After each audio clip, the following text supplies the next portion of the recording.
let's start with a cartoon published in the Columbia Daily Tribune that's being called racist. Gary McCoy drew the syndicated political cartoon. It shows 4 people protesting and looting. There's one black man wearing a shirt with an Obama for America logo, carrying a picket sign with letters written backward that read "Burn Ferguson." Another black man pickets with his pants riding low on his hips. A third black man, presumably a looter, is carrying a television. And then there's a fourth man, a white man wearing a backwards ball cap, and he's holding a sign that reads, "No 60-inch plasma TV, no peace." Behind them, Ferguson burns. Managing editor Jim Robertson told media blogger Jim Romanesco he didn't expect the negative response he's had to that.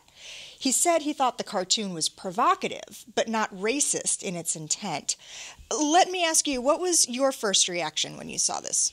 Well, my first reaction when I saw the newspaper that day, and usually open it up at some point and look at the editorial page, I saw the cartoon and I went, oh, okay, that's pretty out there.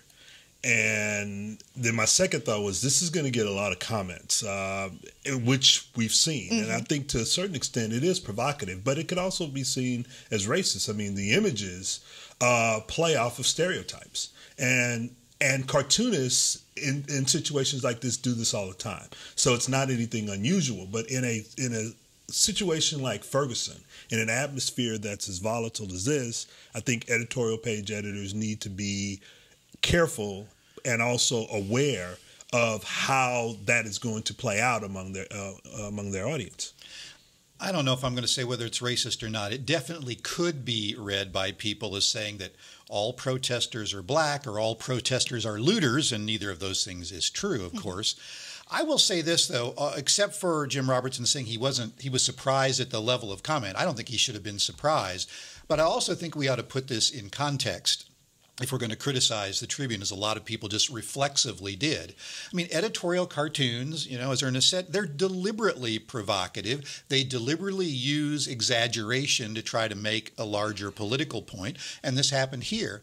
But if you look at the context of the Tribune, I mean, this is also the only local media organization I know of that did early on a very substantive story looking back at the Kim Lindsay shooting 30 years ago here in Columbia and asking the questions of whether or not we've learned anything about community policing and race relations as a result of that.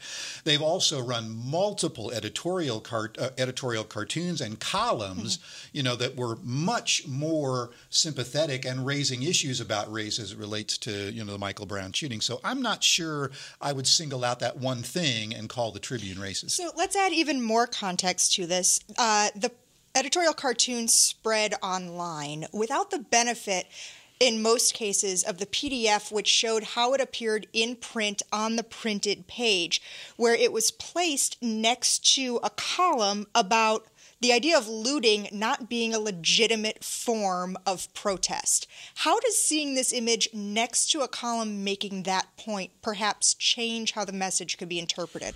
Well, I think when you look at the page in its entirety, which I did, and I actually read that column, which is a pretty good column, it provides the context that you need to understand the editorial stance, I guess you would say, of the Columbia Daily Tribune.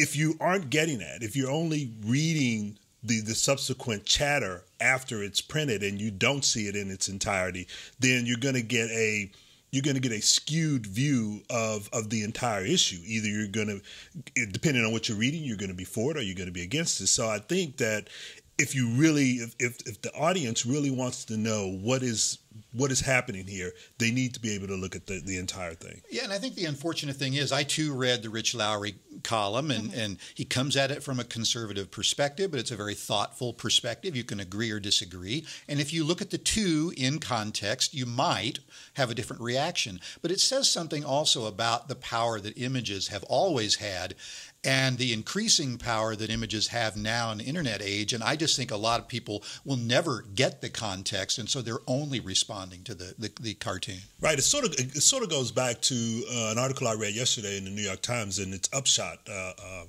column, where they talk about the fact that social media now, which was supposed to be, or the internet, which was supposed to be a way for everyone to be able to engage, has now turned into a medium that people use to pretty much stay in their own box.